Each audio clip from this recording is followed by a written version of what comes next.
Bismillahirrahmanirrahim. Assalamualaikum warahmatullahi wabarakatuh. Alhamdulillah wa syukurillah wa salatu wassalamu ala asrafil anbiya'i wal mursalin wa ala alihi wa sahbihi ajmain. Amma ba'du. Ingin nikah tapi belum punya kemampuan. Siapa yang udah nikah? Saya. Ini. Asrar doang besok. Ya di Asrar. Yang namanya menikah fitrah manusia. Karena manusia punya nafsu birahi. Punya semua manusia normal seperti itu. Makanya nikah itu ada yang hukumnya wajib. Siapa yang hukumnya nikah wajib? Kalau tuh lelaki duitnya udah cukup buat ngasih makan istri, kemudian birahinya besar. Kalau dia tidak buru-buru nikah, khawatir berbuat zina, wajib. Ada juga yang nikahnya sunat. Siapa mereka? Kaum laki-laki yang rezekinya sudah cukup untuk ngasih makan istri, tapi dia bisa mengendalikan hawa nafsu. Nah, sekarang kalau ada laki-laki nafsunya gede, duitnya belum ada, kira-kira ada nggak? Ada banyak. Nah, jangan ekosono Del. Takut tersinggung. Jadi ada kaum laki-laki yang nafsu birahinya sudah besar, kemudian juga ternyata dia belum punya penghasilan. Nah ini, dia menikahnya jadi makruh kata Imam Syafi'i. Kenapa makruh? Karena kaum laki-laki begitu dia nikah dengan kaum perempuan kan ada ijab kabul. Saya nikahkan engkau dengan anak saya, Anu binti Anu, mas kawin sekian tunai. Saya terima nikahnya dan selanjutnya. Begitu dikedet saya terima nikahnya, kewajiban ayah berpindah kepada suami, betul? Termasuk ngasih makan, ngasih pakaian, ngasih rumah tempat tinggal. Nah, kalau begitu dikedet saya terima nikahnya dia laki-lakinya punya kemampuan, artinya dia tidak tanggung jawab dong.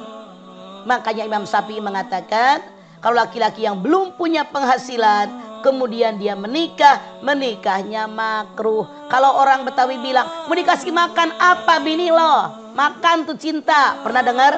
Sering. Nah itu tidak dalam Islam dilarang laki-laki untuk menikah kalau belum punya penghasilan. Para ulama mengatakan caranya bagaimana mengendalikan nafsu birahi yang sudah menggelora. Banyak beribadah kepada Allah, banyak dah dia berzikir, kemudian banyak berpuasa sunat. Kenapa? Dengan berpuasa sunat itu akan bisa mengendalikan hawa nafsu. Yang tadinya menggelora mungkin tadinya 80 derajat, turun Richternya jadi 52. Lumayan, lebih bisa dikendalikan seperti itu. Makanya para ulama mengajarkan lebih banyak berpuasa, lebih banyak beribadah, lebih banyak zikir, itu akan mengulangi nafsu birahi yang ada.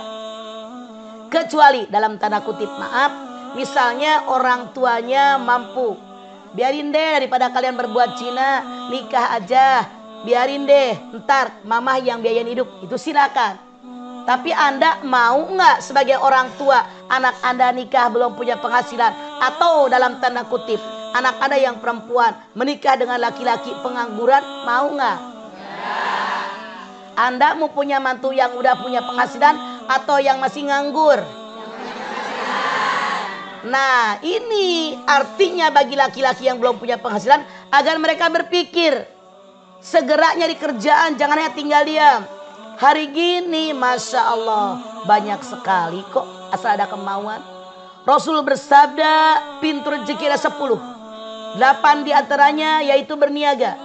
Artinya nyari uang bukan kita yang ngelamar pekerjaan, tapi ciptakan lapangan pekerjaan oleh kita. Apapun bisa jadi duit selama ada kemauan. Kecuali kalau malas, nggak ada kemauan, nggak bakal dapat duit. Jangankan memberikan makan kepada anak bini, kalau kita nggak punya penghasilan, menghidupi diri sendiri juga nggak bisa. Iya apa ya? Allah berfirman, wal yasta pipil ladzina la yajiduna nikahan hatta yughniyahumullahu min fadli. Dan orang yang tidak punya kemampuan kawin hendaklah mereka menjaga kesucian dirinya sehingga Allah memberikan mereka kemampuan. Masya Allah, sudah jelas. Ini surat An-Nur 33. Jadi bagi laki-laki yang belum punya kemampuan, jangan maksain nikah, cari duit dulu. Ya Allah, sekarang mah punya motor aja bisa nyari duitnya deh. Iya. Ngider kemana-mana, ngebonceng jalan-jalan, tuh dapat duit. Ngojek, iya kan? Enak banget dia jalan-jalan bawa orang ngider keliling-keliling kota Jakarta dapat duit. Asal ada kemauan, kecuali kalau tidur melulu. Makanya sekarang caranya bagaimana? Arahkan anak turunan kita untuk bekerja. Bekerja apapun. Tidak ada dalam Islam pekerjaan yang hina. Kita aja suka bilang, alah kerja cuma begitu doang. Yang penting halal, yang penting di jalan yang Allah ridho, silakan Anda bekerja. Kenapa? Rasul bersabda, ada 3 golongan manusia yang akan dibantu, ditolong oleh Allah Subhanahu wa Ta'ala. Siapa mereka? Yang pertama di antaranya, kalau ada laki-laki menikahi seorang perempuan, niatnya untuk menjaga kehormatan dirinya. Biar saya tidak berbuat zina, biar saya punya kemampuan. Atau ada ulama mengatakan, kalau seorang laki-laki akan menikah dengan seorang perempuan karena birahi dia yang menggebu-gebu, kemudian minta tolong kepada orang.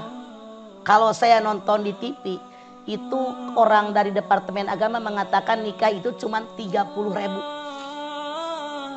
Tapi kenyataannya walau alam 30.000. Artinya maaf dalam tanda kutip, kalau orang laki-laki punya duit hanya 30.000, datang ke kantor KUA langsung menikah bisa. Soal mahar